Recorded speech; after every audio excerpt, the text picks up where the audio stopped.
Kevin Harvick eating away at his rear bumper. Ryan Blaney in third, Logano's teammate.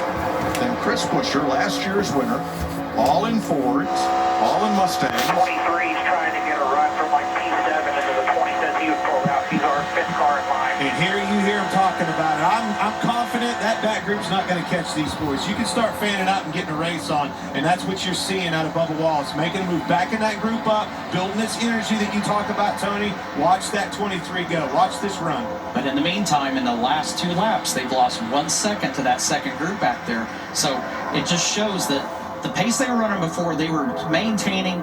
They would gain a tenth or two or lose a tenth or two. Now in 2 laps, they've lost a second. So you're getting drivers that are trying to maneuver and figure out how to try to get a run. No chance of running. Here comes the run. Bubba Wallace. Is he going to make the move? Yes, there it is. It's going to work because 6th place Harrison Burton lost the draft to the front 5. Actually, see Christopher Bell move up. You're clear, help is not. He's going to be looking for that Toyota. Big run. When Christopher moves up, now the shaking and the dice is going to happen. He's going to wait till Bubba gets on his bumper, and I see them Toyotas going to make a move up, pounce on his force. Remember, some things are undependable.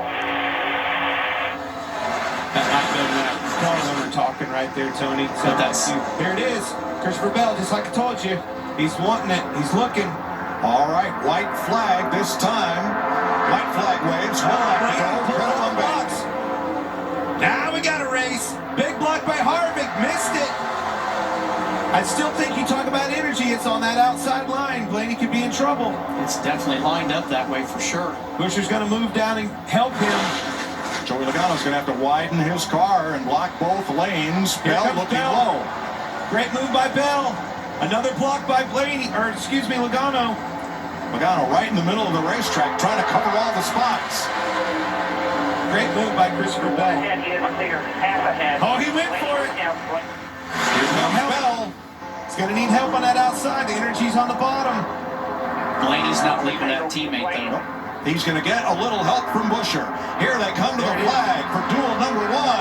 Logano didn't make that big block. Learned from that lesson, but the energy you were talking about won that race. Got the energy when it needed it. Off of turn 4, won the race.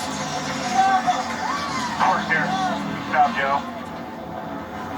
Zane Smith. Zane Smith has raced his way into the Daytona 500. Jimmy Johnson is in on speed. Chandler Smith. Tell you what, head home. Zane Smith not only raced his way in, he did a good job. Top 10 right there. That group of guys. Hats off to you, kid. Ran a smart race, and that's the most important thing. Didn't get himself in any compromising positions. Got in a good group, just stayed in line, stayed patient. Let the line do the work for you. Joey Logano has his 3rd career duel win in his 15th try. He's won a duel race in 3 of the last 5 years. The last 2 times a defending series champion has won his duel was Joey, 2019 and just now. Kevin was wanting to make that move, and Christopher Bell beat him to it. Beat him to the punch, and now breaks that line up. Huge momentum on the bottom by Blaney. Gave him that shove. Watch this come. You have to take that move right there, Tony. You have to go to the outside. Try to keep that energy, that momentum.